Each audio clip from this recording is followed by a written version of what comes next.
গমনে সফর শুরু করলেন।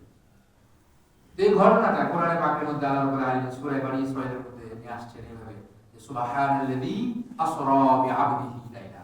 সুবহানাল্লাযী, মহা পবিত্র খোদা, পবিত্রময় আল্লাহ, সত্তা আল্লাহ রাব্বুল আলামিন করিয়েছেন, সফর করিয়েছেন আসরা বিআবদিহি, তার বান্দাকে লাইলা, রাত্রি বেলায়, মিনাল মসজিদিল হারাম, মসজিদে হারাম থেকে ইলাল মসজিদিল আকসা, মসজিদে আকসা পর্যন্ত। তো এই ঘটনা, এই সফরের ঘটনা কোরআনে পাকের মধ্যে যখন এইভাবে বর্ণনা এসেছে, তো অনেকে বলে যে রাসূলের এই ঘটনাগুলি স্বপ্নে হয়েছে বা এই সেই হাবিজাবি, এই কথাগুলি ভিত্তিহীন।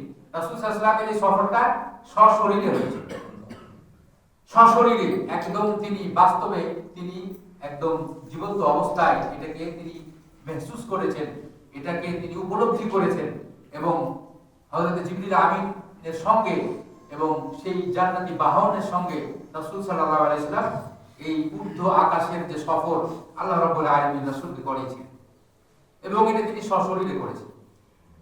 শবে মেরাজের এই ঘটনা ইসলামের ইতিহাসের অন্যতম একটি ঘটনা এবং এই শবে মেরাজের দ্বারা আমরা কি পেয়েছি এই বিষয়ে সংক্ষিপ্ত আলোচনা করব।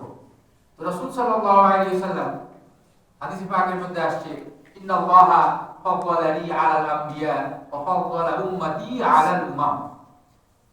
আল্লাহ রাব্বুল আলামিন রাসূলুল্লাহ সাল্লাল্লাহু আলাইহি ওয়াসাল্লামকে দুনিয়ার সমস্ত নবীগণের ভিতরে সর্বোচ্চ মর্যাদা রাসূলকে আল্লাহ রাব্বুল আলামিন দান করেছেন।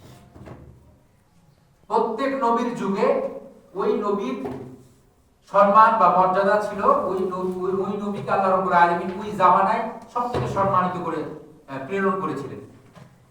যেমন হযরত আদম আলাইহিস সালাতু ওয়াস সালামকে আল্লাহ রাব্বুল আলামিন দুনিয়াতে পাঠিয়েছেন ওই জামানার সবথেকে সম্মানিত মানুষ হিসেবে। হযরত নূহ আলাইহিস সালাতু ওয়াস সালামকে আল্লাহ রাব্বুল আলামিন দুনিয়াতে প্রেরণ করেছিলেন ওই জামানার সবথেকে সম্মানিত মানুষ হিসেবে। হযরত ইব্রাহিম আলাইহিস সালাতু ওয়াস সালামকে আল্লাহ রাব্বুল আলামিন দুনিয়াতে প্রেরণ করেছিলেন ওই জামানার সবথেকে সম্মানিত মর্যাদাপূর্ণ মানুষ হিসেবে।